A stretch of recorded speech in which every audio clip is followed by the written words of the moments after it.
Come rappresentante dei comuni del Veneto, in modo particolare poi sono padovana, ma questo è un fenomeno che interessa, se vogliamo, un po' tutte le province, il Veneto. Sono venuta a rappresentare al prefetto la situazione, il disagio, il parere, il punto di vista anche che c'è da parte degli amministratori, perché abbiamo avuto modo comunque in queste settimane di fare delle valutazioni anche tra noi amministratori. Incontro informale tra la vicepresidente di ANCI Veneto Elisa Venturini e il prefetto di Padova Francesco Messina.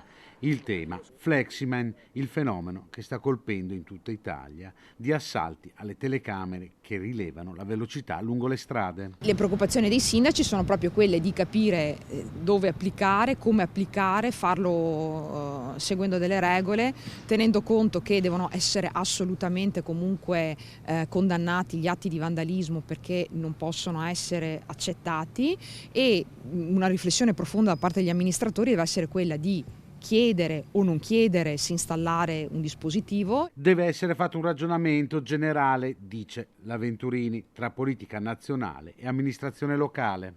Allora dobbiamo invece cambiare le regole a monte e dire che non vanno installati autovelox o non vanno installati in determinate posizioni, o devono essere cambiate le regole dei controlli.